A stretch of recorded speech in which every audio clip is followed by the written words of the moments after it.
The name suits because this recipe is heavenly, light as a feather, and divinely fluffy. It's the perfect specialty treat to honor the angel in your life. And we will be honoring a lot of angels this week. Tami Steggell is here sharing her recipe for an elevated angel food cake. It's great to have you. It's good to see you. What's your Mother's Day plan? Please tell me you don't have to make your own angel food cake.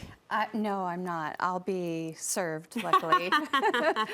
So This is the perfect dessert, though, for the up-and-coming weekend. And we described it earlier as kind of the purest form of cake because there's something so light and so fresh feeling about it. Yeah, it's light. It's not heavy after a big Mother's Day meal. It's springy. Yes. It's celebratory. It's traditional. So I just thought it would be fun to highlight today. Will you teach us? Because true cook confessions, I've never made angel food cake. Yeah, and some people think it's a little tricky, but there's just a few simple steps. Okay. So what you do is you put in all of your sugar into a food processor and you blend it to ultra fine.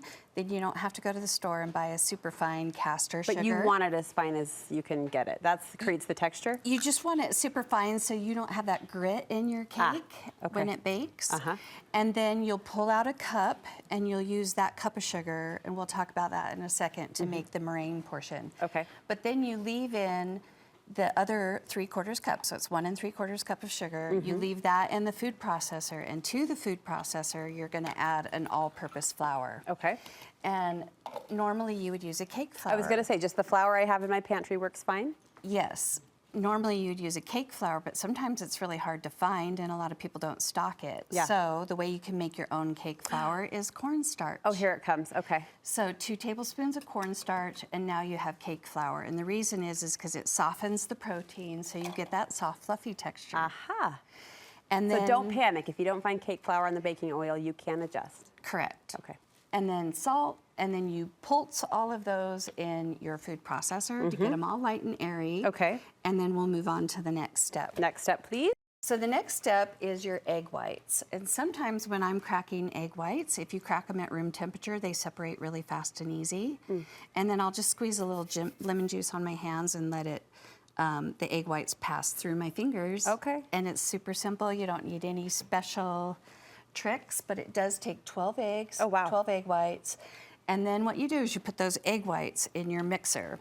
And when you put it in your mixer, you add some cream of tartar and you blend it for a minute. And then you add that cup of sugar that you pulsed over here in the food processor. Okay. And you blend that for 5 minutes. And then you'll add vanilla and blend it for 1 more minute and you're completely ready.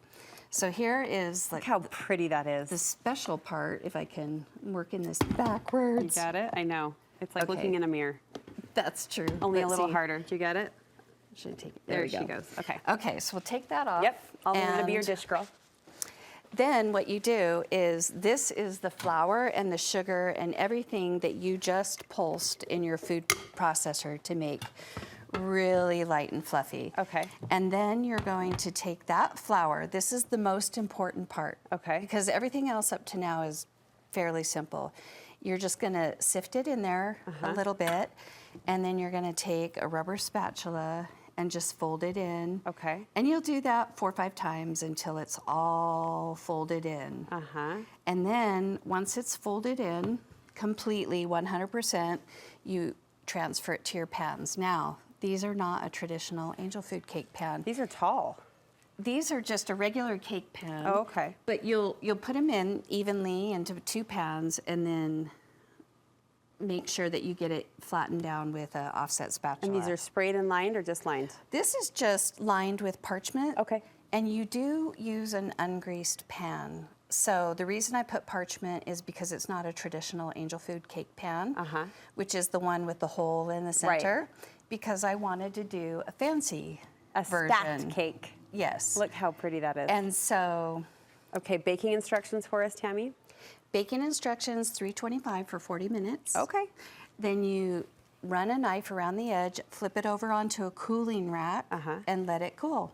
This is one of those recipes that feels a little bit like kitchen science magic. You know what I mean? The fact that that meringue, that white fluffy stuff became this fluffy cake is pretty cool. And it's just so spongy and fun. Yeah. Like the texture in your mouth is just fun and clean and simple. Yes, and like you said, after a heavier meal, which many of us will have, I think Sunday on Mother's Day, it feels just right.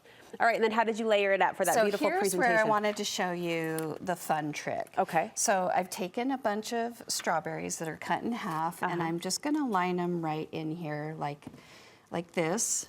And I'm sparing you all the sticky, dirty hands. Thank you. And but around the rim. And around the rim. And so this is where in the recipe photo, you're going to see this version of the cake. So I'm just putting the strawberries around, and I took a piece of acetate, or you can, you know, just take any kind of, like a cheesecake pan. Okay. To do this step. And so I'm doing this, and I can put more strawberries in if I'd like. And then here is where I fill that center with some cream. If I wanted, I could put lemon syrup on it. Okay. And then I take the second layer. Oh, and it's going to hold. Plop it in. You're so smart. Like that. Right? And now I'm going to take this off. Stop it. And then see all those pretty strawberries? Look how beautiful. Then we can decorate the top with more whipped cream, more strawberries. So much more. Dust it with powdered sugar. Clever and easy than trying to get the strawberries to stick after the fact. Right. Tammy, thank you so much. And did you sugar those strawberries up, sweeten them a little bit? So that's called macerating, and you can just take, I like to have extra strawberries on the side that I squeeze a little lemon juice and sugar, and then you toss them and you let them get soft, and then that's your extra topping after you've served everyone. Thank you for making this so doable. I feel like I can do it, honestly. Yeah. So I appreciate the inspiration and the gentle nudge. Where can we get more recipes from you? You can get recipes on bitemeindustries.com on my webpage, and also on studio5ksl.com. We'll link you right over. Thank you so much. I'm going to take this on this month in your honor. Appreciate it, Tammy. Thank you.